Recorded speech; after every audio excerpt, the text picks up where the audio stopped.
함께 나누실 말씀 누가복음 1장 16장 1절부터 18절까지 말씀입니다. 한 절씩 교독하겠습니다. 예수께서 제자들에게 말씀하셨습니다. 어떤 부자가 있었는데 그 집 청지기가 주인의 재산을 낭비하고 있다는 소문이 들렸다. 그래서 주인이 청지기를 불러들여 물었다. 자네에 대해 들리는 말이 있는데 이게 어찌된 일인가? 장부를 정리하게. 이제부터 자네는 내 청지기가 될 수 없네. 청지기는 속으로 생각했다. 주인이 내게서 일자리를 빼앗으려 하는데 내가 무엇 할 수 있을까? 땅을 파자니 힘에 묻히고 빌어먹자니 창피하구나. 내가 뭘 할 수 있는지 알겠다. 내가 청지기 자리를 잃을 때 사람들이 나를 자기 집으로 맞아들이도록 해야겠다. 그래서 그는 자기 주인에게 빚진 사람들을 하나씩 불러들였다. 그가 첫 번째 사람에게 물었다. 당신이 우리 주인에게 진 빚이 얼마요? 그 사람은 올리브 기름 100바투스를 구었습니다. 라고 대답했다. 청지기가 말했다. 당신의 빚 증서요. 어서 앉아서 50바투스라 적으시오. 그러고 나서 청지기는 다른 사람에게 물었다. 당신의 빚은 얼마요? 그 사람은 밀 100코루스입니다. 라고 대답했다. 청지기가 말했다. 당신의 빚 문서를 받아서 80코루스라 적으시오. 주인은 불의한 청지기의 약삭빠른 행동을 보고 오히려 칭찬했다. 이 세상의 자녀들이 자기들을 거래하는 때는 빛의 자녀들보다 더 약삭빠르다. 내가 너에게 말한다. 불의한 재물로 너희를 위해 친구를 사귀라. 그래서 재물이 다 없어질 때 그들이 너희를 영원한 장막으로 환영하게 하라. 누구든지 적은 일에 충성하는 사람은 많은 일에도 충성할 것이요. 누구든지 적은 일에 불의한 사람은 많은 일에도 불의할 것이다.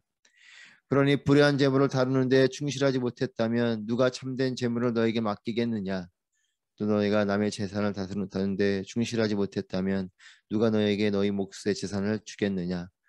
한 종이 두 주인을 섬기지 못한다. 이 주인은 미워하고 저 주인을 사랑하든가 저 주인에게 헌신하고 이 주인은 무시하든가 할 것이다. 너희가 하나님과 재물을 동시에 섬길 수 없다.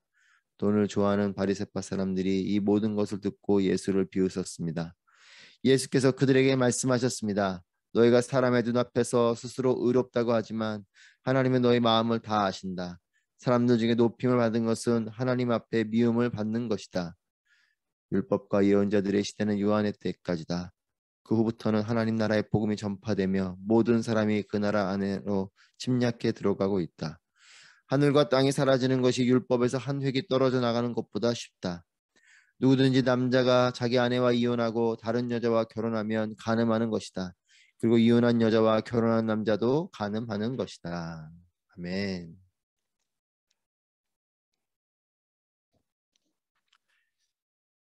예수님께서는 진리의 말씀을 가르치시고 전하실 때 비유로 말씀하십니다. 계속해서 예수님께서 비유로 말씀을 하십니다. 오늘 본문은 두 가지 내용이 함께 있습니다. 1절부터 14절까지는 불의하지만 지혜로운 청지기에 대한 말씀을 하시고 그리고 15절부터 18절까지는 율법과 하나님 나라에 대해서 말씀하십니다. 첫 번째는 불의하지만 지혜로운 청지기에 대한 말씀입니다. 어떤 부자가 있었습니다. 그 집 청지기가 주인의 재산을 낭비하고 있다라고 하는 소문이 들립니다. 청지기는 주인의 재산을 맡아서 관리하는 사람을 청지기라고 합니다. 화가 난 주인이 자신의 재산을 관리해야 될 청지기가 자신의 재산을 낭비하고 있는 이 말에 화가 나서 또 이래서는 안 되겠다 싶어서 이 청지기를 해고하려고 합니다. 그리고 해고하겠다고 통보합니다. 이 청지기에게는 위기가 찾아왔습니다. 자신의 일자리를 잃어버리는, 그래서 이제 어떻게 먹고 살아야 될지 걱정스러운 상황이 된 것입니다. 이와 같은 상황 속에 청지기는 이러한 생각과 결심을 합니다. 3절부터 4절 말씀 보시면 청지기는 속으로 생각했다. 주인이 내게서 일자리를 빼앗으려 하는데 내가 무엇 할 수 있을까? 땅을 파자니 힘에 묻히고 빌어먹자니 창피하구나. 내가 무엇 할 수 있는지 알겠다. 내가 청지기 자리를 잃을 때 사람들이 나를 자기 집으로 맞아들이도록 해야겠다. 이 청지기의 생각과 결심은 자신의 자리를 잃어버렸을 때에 이제는 다른 사람들이 자기를 환영하고 자기에게 일할 거를 줄 수 있는 또는 자신이 머물 수 있도록 해주는 그와 같은 준비를 해야겠다라는 것이죠. 그러면서 3절에서 내가 무엇 할 수 있을까? 이렇게 스스로에게 질문하고 있습니다. 이 청지기는 분명 불의한 청지기입니다. 주인의 재산을 잘 관리하지 않고 낭비를 했기 때문에 이 청지기는 불의한 사람이죠. 올바른 사람이 아닙니다. 그러나 이 사람이 지혜로운 것은 분명합니다. 이 사람이 지혜로운 것은 위기 앞에 스스로에게 하는 질문을 보면 알 수가 있습니다. 내가 무엇 할 수 있을까? 많은 경우 위기가 오면 당황하고 불평하고 또한 누구의 탓을 하고 좌절하고 이렇게 반응하는 경우들이 많아요. 위기가 오면 그 사람의 수준이 드러납니다. 위기 앞에서 문제만을 이야기하고 하면서 불평하는 사람이 있고 이 위기를 어떻게 헤쳐나갈 것인가 하고 방법을 고민하는 사람이 있습니다. 이 불의한 청지기는 비록 주인의 재산을 낭비하는 그런 불의한 사람이지만 이 위기가 왔었을 때 그는 지혜로움을 발휘합니다. 청지기는 자리를 잃게 되었지만 자신을 사람들이 맞아들일 수 있도록 하겠다라고 결심을 하죠. 이것은 내가 어떻게 무엇 할 수 있을까라는 깊은 고민 속에 나온 방법인 것이에요. 위기를 새로운 기회로 삼게 되는 결정을 하게 되는 거죠. 그래서 이 사람이 사람들로부터 환영받기 위해서 맞아들이도록 하기 위해서 한 결심은 주인에게 빚진 사람들을 하나씩 불러서 빚을 탕감해 줘야겠다라고 결정한 것이에요. 그 자신의 빚을 탕감해 주니까 사람들에게는 고마움이 있을 것이죠. 그리고 자신이 이제 주인의 집에서부터 쫓겨났을 때 이 고마움을 가진 사람들에게 찾아가서 부탁을 하면 들어줄 것이니까 이제 이런 결정을 한 거죠.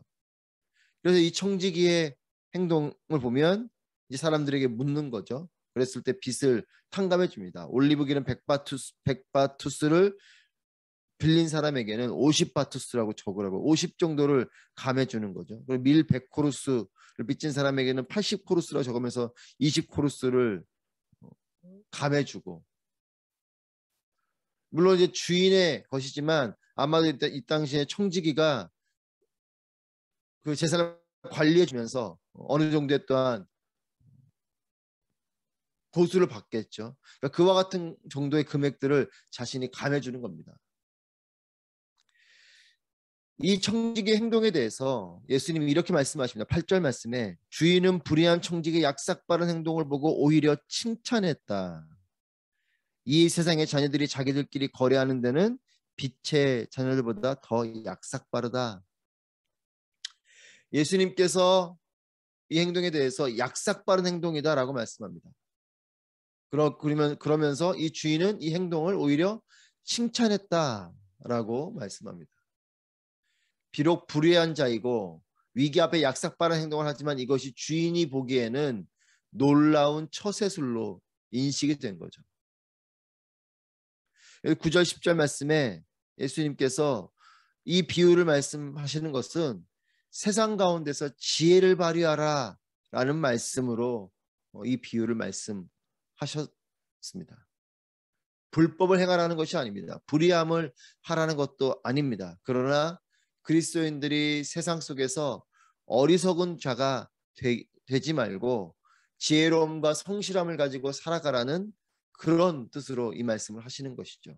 마태복음 10장 16절 말씀에 뱀같이 지혜롭고 비둘기같이 순결하라 이렇게 말씀하시죠. 뱀이 결코 환영받거나 좋은 동물은 아닙니다.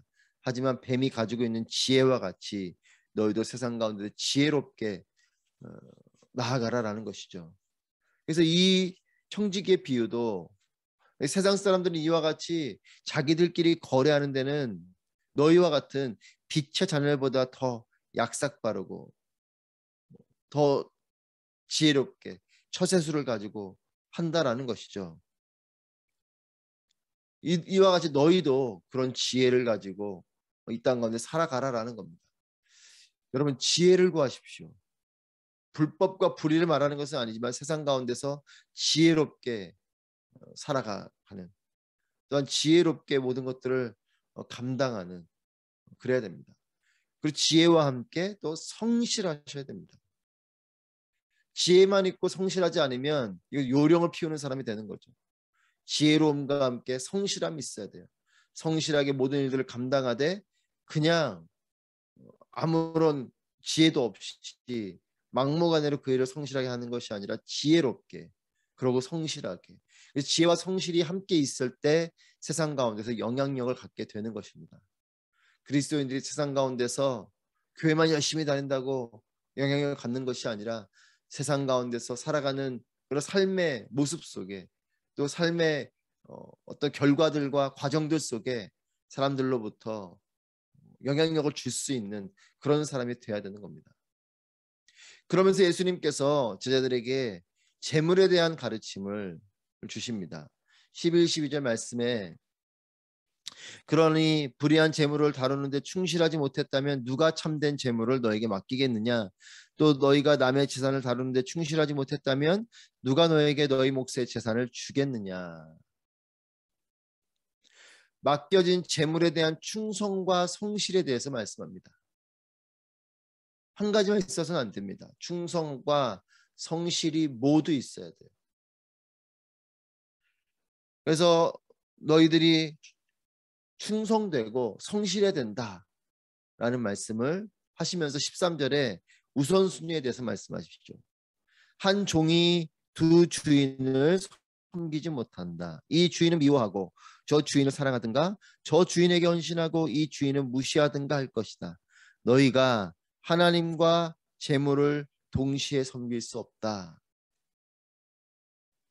물질에 대해서 너희가 충성되고 또 성실하게 감당하는 그런 태도, 또 그런 모습 속에서, 하지만 너의 마음 가운데서는 우선순위를 분명히 해라.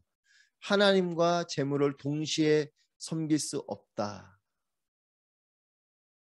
섬겨야 되는 분은 하나님이시라는 거죠. 하나님은 우리의 주인이십니다. 주인 되신 하나님은 섬김을 통하여 나아가고 이런 재물은 수단과 방법으로 나아가야 된다는 거죠. 이것이 반대가 되면 안 된다는 겁니다. 물질을 사랑함으로 심지어 하나님을 등에 업고 물질을 얻으려고 하는 이런 마음을 갖는 것, 이것이 문제인 거죠. 그럴 때 14절에 바리새파 사람들이 예수님을 비웃습니다. 돈을 좋아하는 바리새파 사람들이 이 모든 것을 듣고 예수를 비웃었습니다. 거기에 돈을 좋아하는, 돈을 사랑하는 이런 바리새파 사람들이라고 기록하고 있어요. 바리새파 사람들이 예수님을 비웃은 것은 이 사람들은 하나님을 빙자해서 돈을 사랑한 사람들이기 때문에 그렇습니다. 돈을 사랑하여서 돈을 얻기 위해 하나님을 등에 업고 그 돈을 얻고자 하는 사람들. 심지어는 이 사람들이 재물이 하나님을 잘 섬긴 자들에게 주시는 하나님의 증거다라고 믿는 사람들이었어요. 그렇게 말하면 믿음이 좋은 가난한 사람들은 어떻게 하라는 겁니까? 믿음이 있는 두렙돈을 들인 여인과 같이 가난하지만 믿음이 좋은 사람들이 있지 않습니까? 그럼 이 사람들은 재물이 하나님 잘 섬긴 사람들에게 주신 하나님 증거라고 본다면 이 사람들은 하나님을 잘 못 섬긴 사람들인가? 그렇지 않다는 거죠. 그러니까 이 사람들은 사실 하나님을 이야기하고 있지만 하나님을 등에 업고 돈에 혈안이 되어 있는, 그러다 보니 하나님 예수님께서 두 주인이 섬길 수 없다는 이 말에 비웃는 겁니다. 자신들의 생각과는 다르기 때문에. 하지만 예수님의 말씀이 진리인 거죠. 청지기와 이 물질에 대한 말씀을 하시고 이제 율법과 하나님 나라에 대해서 말씀해 주십니다. 16절 말씀에 율법과 예언자들의 시대는 요한의 때까지다.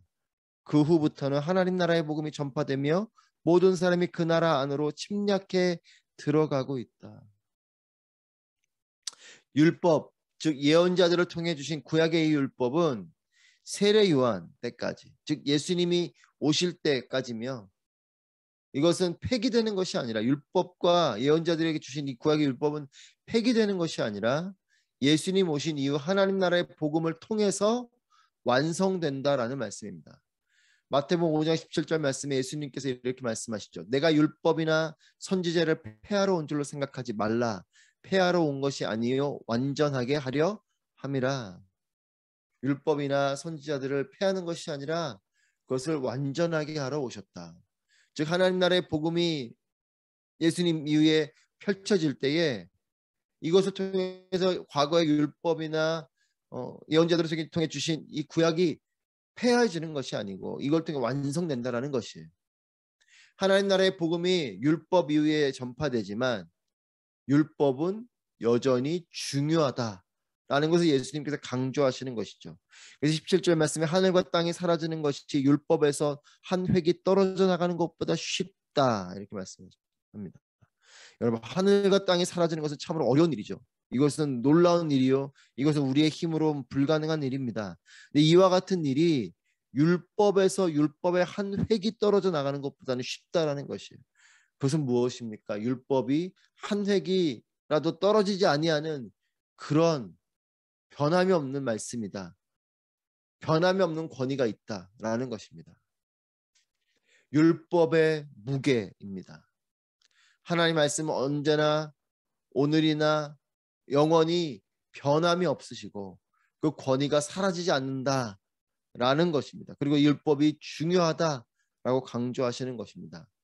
그러나 이 바리새인들을 포함해서 율법의 자리에 있는 자들은 율법을 임의로 해석하고 적용하는 것에 대해서 예수님께서 경고하시는 것이죠. 이 말씀하시는 것은 이렇게 율법이 중요한데 너희가 율법을 임의적으로 해석하고 있고 임의적으로 너희 편한 대로 적용하고 있다. 이에 대해서 경고하시는 것이에요. 18절 말씀에 누구든지 남자가 자기 아내와 이혼하고 다른 여자와 결혼하면 간음하는 것이다. 그리고 이혼한 여자와 결혼하는 남자도 간음하는 것이다.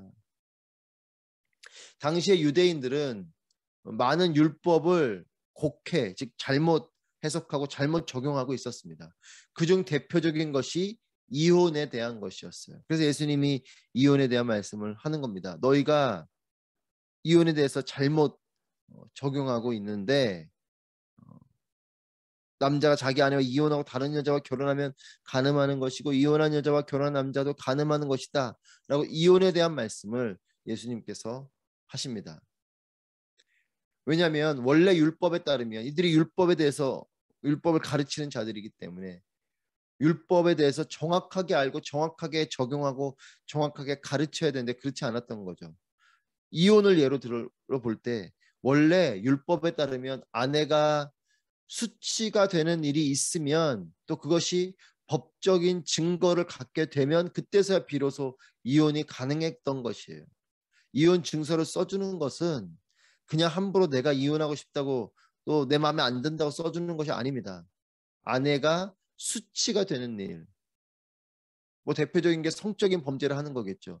이와 같은 일들이 있을 때에 그리고 그것이 법적으로 증거로서 분명히 효력이 있을 때에 그럴 때에 이혼 증서를 쓰고 이혼이 가능했던 것입니다. 이것이 원래 율법이에요. 그런데 바리새인들은 정당한 이유 없이 이혼 증서만 써주면 이혼해도 좋다라는 잘못된 생각을 가지고 또 실제로 그렇게 살아가고 있었던 것입니다. 그러면서 버젓이 이혼을 하는 것이죠. 이에 대해 예수님께서 잘못된 율법관에 대해서 질타하시면서 율법을 온전히 지켜야 된다라는 말씀을 하시는 겁니다. 이것은 우리에게도 해당되는 것이죠. 믿음으로 구원받는다라는 이 이신칭이 믿음으로 구원받는 이 진리, 이 새로운 언약 앞에 복음이 새로운 언약과 복음이 임했지만 하나님 말씀은 여전히 무게가 있다. 하나님께서 우리에게 주신 율법은 중요하다. 라는 이 율법의 말씀의 무게감을 우리는 가지고 있어야 됩니다. 믿음을 강조하다 보니까 말씀을 순종하는 것이 자꾸만 약해지고 그것을 또 함부로 하게 되는 그런 모습이 우리 가운데 있을 수 있죠. 예수님은 그와 같은 것을 지적하시는 것입니다. 하나님 나라의 복음이 왔지만 너희는 여전히 율법 앞에 무게감을 두고 살아가야 된다. 그리고 그 율법을 잘 순종하고 지키며 살아가야 된다. 말씀을 지키는 것으로 구원받는 것은 아니지만, 즉 행위로 구원받는 것은 아니지만 믿음으로 구원받는 것이지만 말씀을 지키고 순종하는 것은 여전히 중요하다라는 것입니다. 오늘 말씀을 통해 우리에게 주시는 메시지는 분명합니다. 첫 번째는 지혜로움을 가지고 충성과 성실함을 가지고 이 땅의 모든 삶의 자리를 지켜가야 된다라는 것이요. 두 번째는 하나님 말씀에 무게감을 두고 지켜야 한다. 하나님 나라가 그 터 위에 임하게 될 것이다 라는 겁니다. 세상의 한가운데를 살지만 뱀 같은 지혜로움으로 또 비둘기 같은 순결함으로 하나님 말씀을 붙들고 복음의 은혜 아래 살아가는 모두가 되길 바랍니다. 그 복음의 은혜 아래서 이와 같이 지혜와 성실함으로 또 하나님 말씀을 순종함으로 살아갈 때에 이 하나님 나라가 우리 개인과 우리 가정과 우리의 교회와 또 우리 삶의 모든 터전 가운데 임하게 될 것입니다. 이와 같은 하나님 나라가 우리 모두의 삶 가운데 임하게 되시기를 주님의 이름으로 축복합니다. 기도하겠습니다. 오늘 말씀을 통하여 함께 기도하실 때에 하나님, 세상 한가운데서 살아가는데 이 세상 한가운데서 살아갈 때에 우리에게 지혜를 허락하여 주시옵소서. 충성과 성실함을 주셔서 또 세상에 거룩한 영향을 미치는 소금과 빛의 삶이 되게 하여 주시고 하나님 말씀을 온전히 지키고 또 복음으로 충만한 이런 삶이 되어서 하나님 나라가 나의 삶의 모든 영역 가운데 임하게 하여 주시옵소서. 함께 말씀을 통하여서 기도하도록 하겠습니다. 기도합니다.